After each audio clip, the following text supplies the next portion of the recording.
Okay, so today I want to introduce recursion. In Python, recursion, well, in any language, recursion is when you call a function within itself.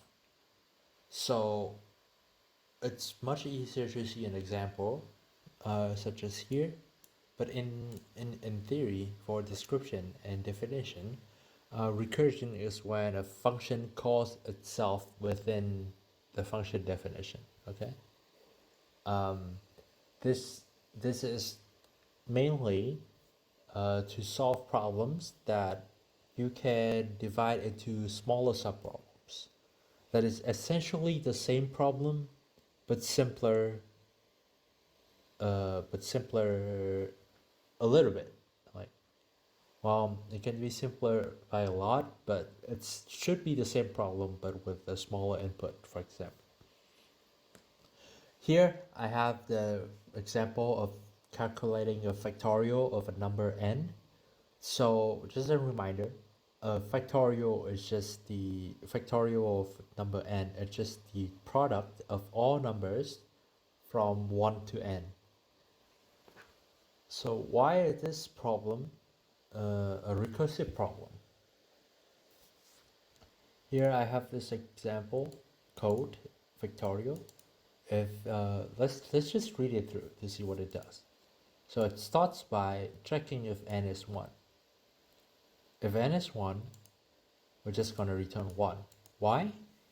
Because the factorial of 1 is just 1, right? Because it's the product of every number from 1 to n, and n is 1, so it's just product of the number 1 on itself, on its own. Okay, but then what if n is not 1? If n is not 1, then it returns n times the factorial of the number before n, the integer before n, which is n minus 1. Here's when the recursion happens. The recursion happens because you are inside the function factorial, but you are also calling the function factorial itself. So here you're running the function, you call the function, it calls itself again, it runs again, and it calls itself again, it runs again. So this is kind of like an inception thing, when you just gets into this loop of keep calling itself over and over again. This might be unintuitive for most students, but I hope that after this video you would get a little bit more intuition behind how this happens. Okay, so this function essentially works by defining a base case. So this is what we call a base case. A base case is when the function terminates the recursion. The second part is the recursive case. The recursive case is when the function calls upon itself with a different input. For our case, the base case is when n is equals to 1. So for your problem, you have to decide what is the base case and what is the recursive case. The base case will always have to be something that you know the instant answer for, right? So it has to be a case where you know exactly what the answer is at that time. So for factorial, when n is 1, you know instantly the factorial of 1 is just 1. And the recursive case is for the factorial of n, because the recursive case is n times the factorial of n minus 1. So the function call will execute as follows. When we consider the case of n is 4, first the function is called with 4 as input, then because 4 is not 1, so that's not the base case, it calls 4 times the factorial of 3.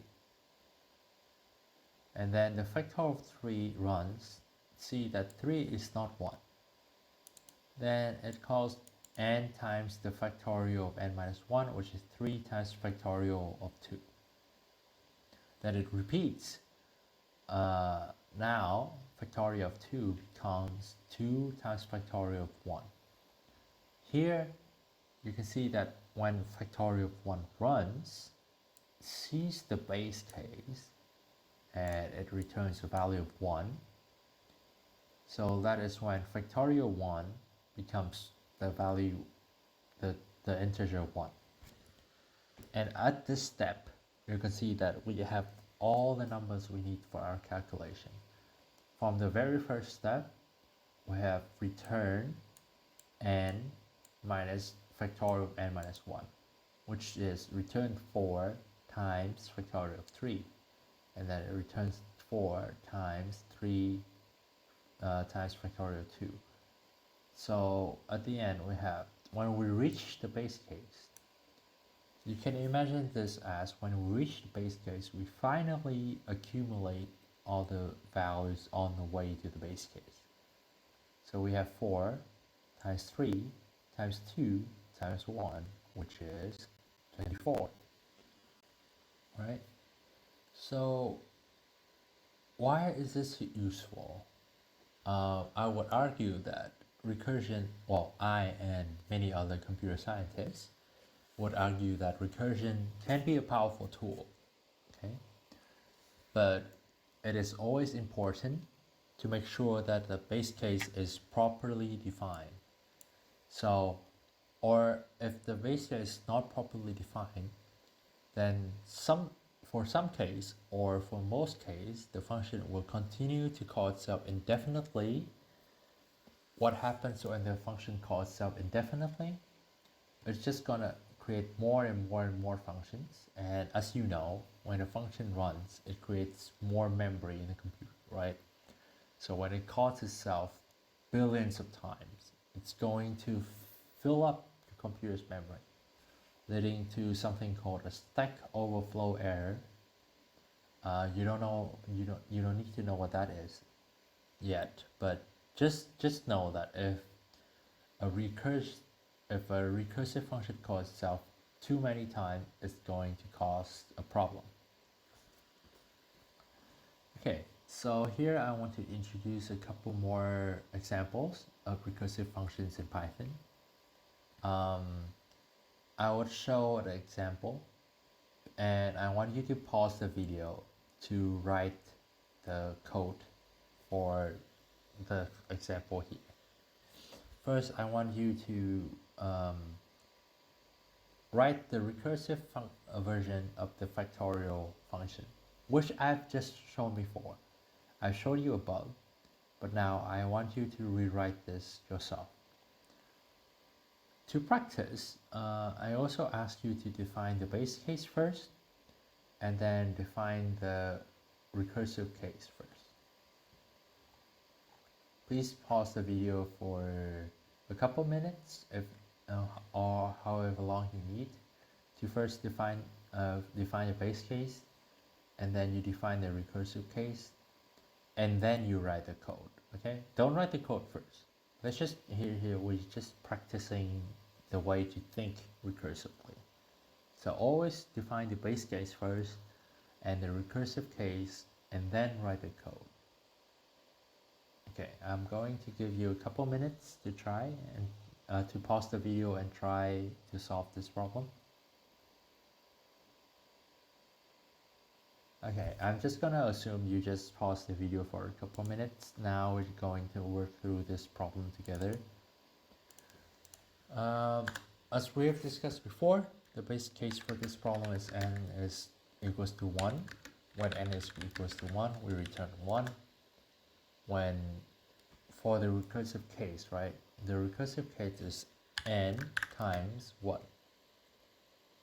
Is n times the factorial of the range without n, which is n minus 1 factorial. This is not an exclamation mark, this is the factorial sign. Okay, so that is our thing.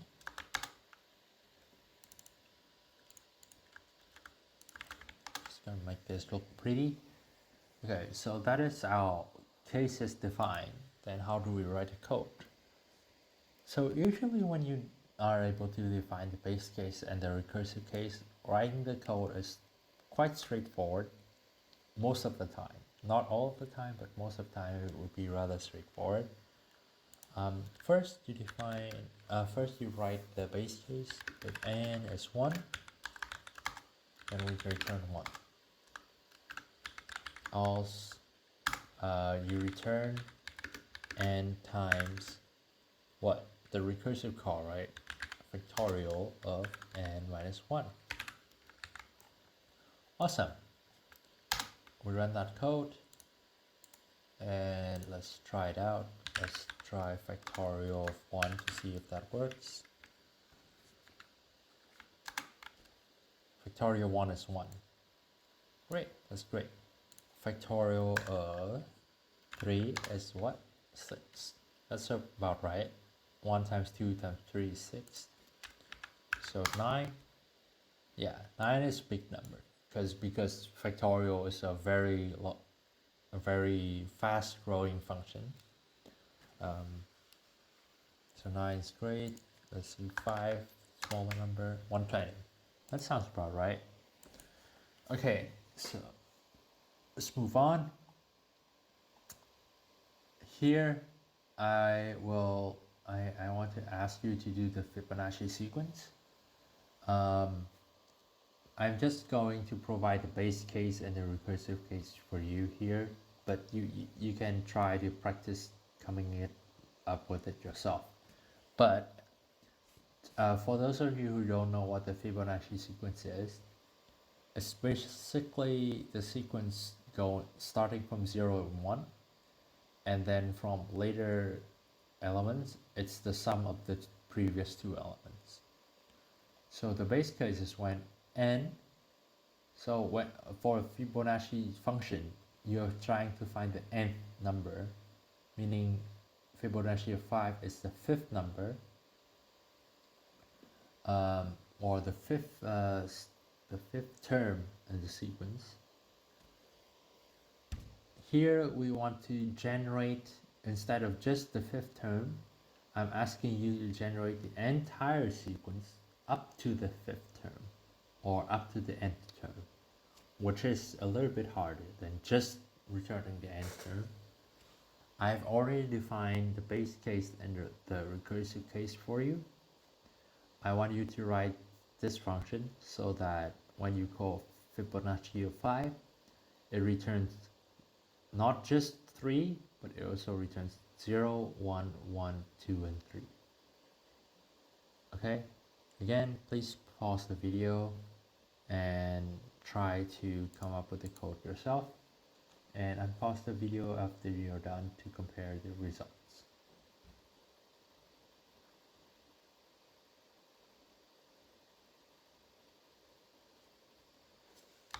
Okay. So let's try our code. So because our base case is n less than or equals to 1, we can do n less than or equals to 1. We return what? What do we return? We don't know what to return, right? Because even though I wrote it like this intentionally, I intentionally wrote n less than or equals to 1 to trick you a little bit, because there are actually two subcases here. And when n is 0, because our series starts at 0, you get return 0. when n is 1, you return 1.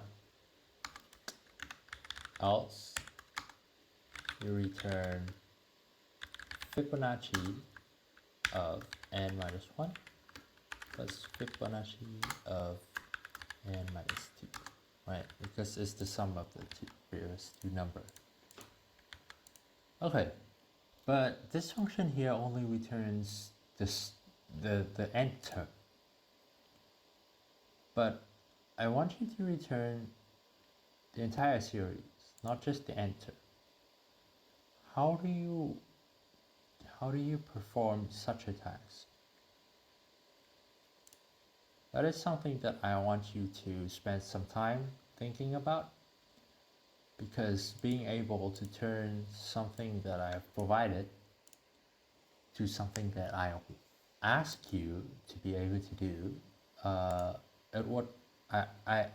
believe it would help you strengthen your understanding of the code, okay, rather than just following my instructions. Okay. Let's just test out this for now. When I run this, you can see that it returns 5. Why 5? Is the Fibonacci the fifth Fibonacci 5? I don't know. Let's see. So what is the sum here? So it's 1 plus 1 plus 2 plus 3. That doesn't look like 5 to me. Or does it? It does, right? Because 2 plus 3 is 5. And the fifth term, here, some might be confused. The fifth term here is actually not 3, it's the one after 3, because it starts from 0, right? And starts from 0 when you see here. So the fifth term, when we say fifth in English, it actually means 6, because it starts from 0. So the fifth term is 5. The fourth term is 3, because 3 is 1 plus 2. But I don't want you to just return the single number. I want you to write a function that returns this entire sequence. Let me know if you're able to come up with such a function. But let's move on so we don't waste too much time. Oh, I accidentally show you the code there. But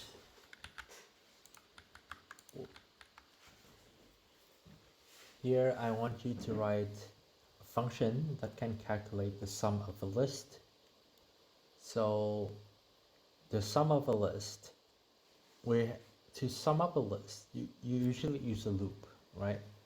But I want you to write a recursive function to calculate the sum of a list. The base case, I'll provide you the base case, is when the list has 1 element or the list has 0 elements. The recursive case is when the starting element plus the sum of the rest of the list. So I basically give you the answer already. Here, I basically just handed the answer to you by doing this, but let's just write it out together, and then we will work. I will let you work on the next example on your own. Okay. So first step, I want to def a function sum list. Was t, if not st.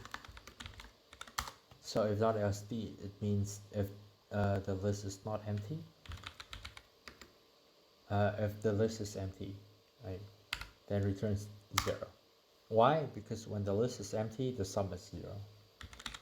Else, I'm going to return the first element in the list, right, plus the sum of what? Sum of the rest of the list.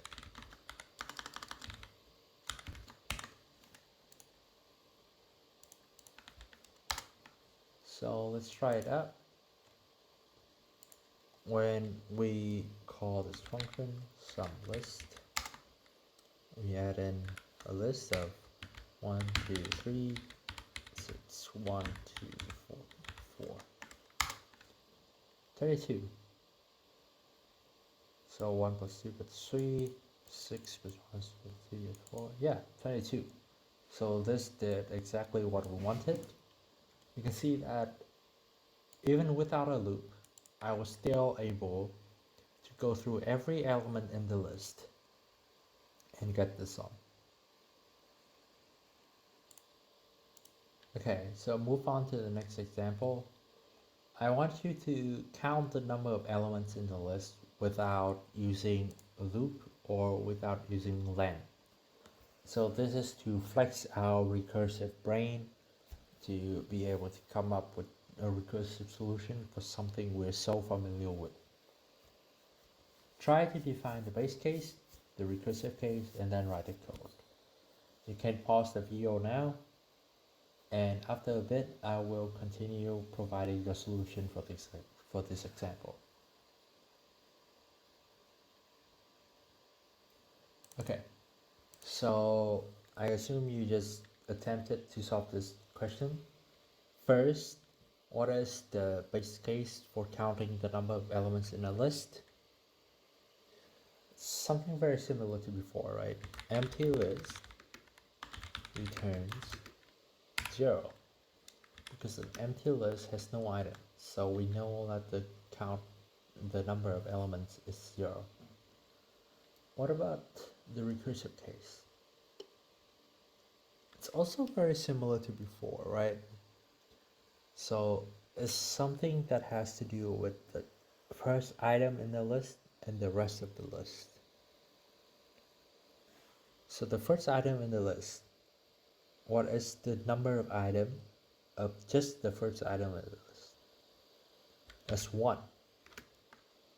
Then 1 plus the rest of the list, which is the function itself, count of remaining list. So this is our base case and this is our recursive case. We can then translate it to our function here. If not list, return 0. Remember, this is to check if the list is empty. Else, return 1 plus count elements of list.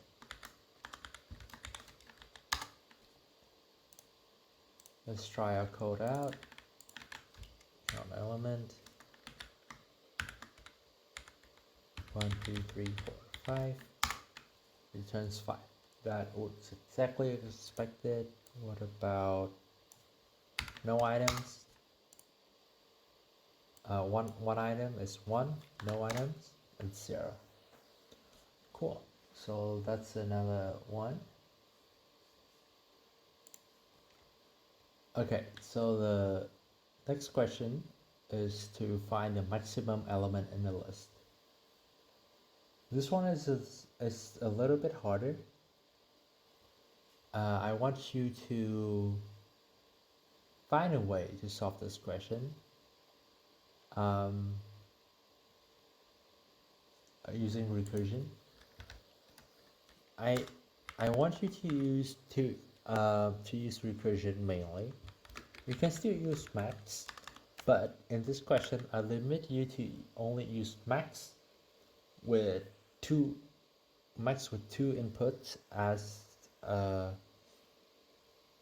for comparisons, basically to compare two inputs, to compare two numbers to see which one is larger. For example, just compare list 0 and max of remaining of the list. This is allowed, okay, but you're not allowed to just do max of the entire list. That's not allowed. You're not allowed to do this, but you're allowed to do this.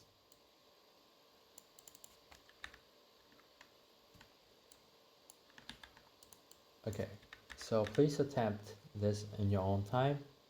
I'll just move on to the section where most people ask me this question during the past semester, is that they told me that recursive thinking is not for them. It's not intuitive. They tried very hard, but they cannot understand how to think recursively. I would say that it is true that recursion is not intuitive for some, but there are some problems that is much more natural to be solved with recursion than with other methods. So here are just some basic tips to get you to learn how to think recursively and to write recursive code. First one is one that I've been mentioning all this time, is that first you need to identify the base case or the base cases, because sometimes there can be multiple cases, such as from before, for Fibonacci we have two base cases.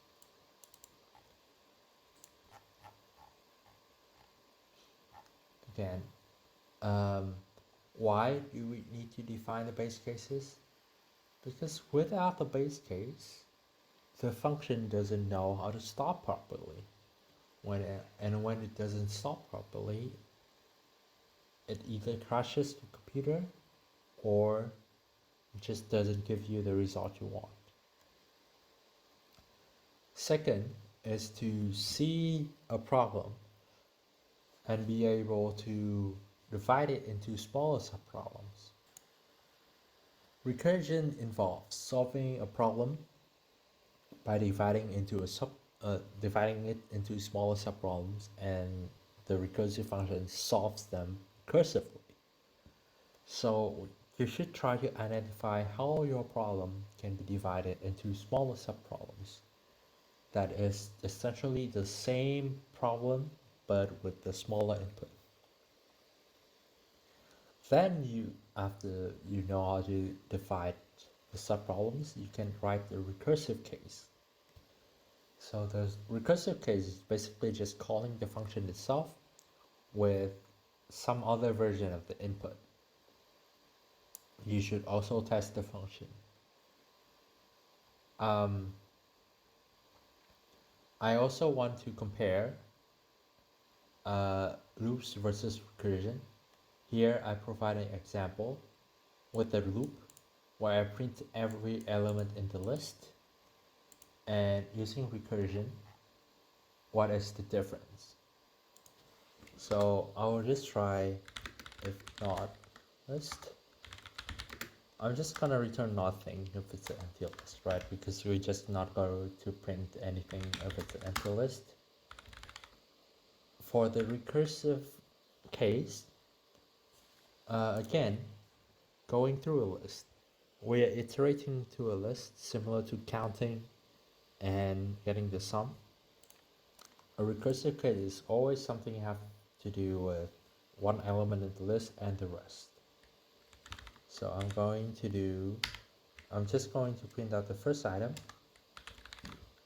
and then I'm just going to call it recursively on the rest of the list.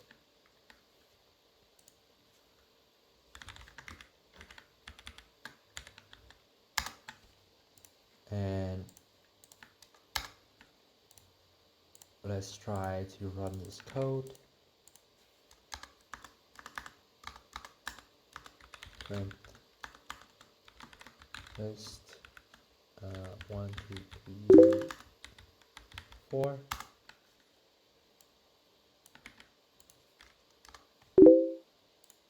And then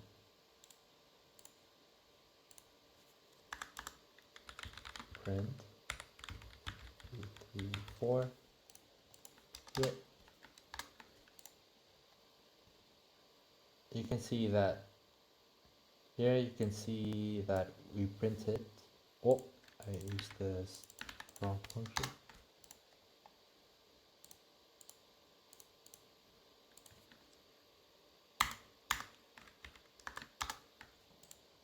Okay.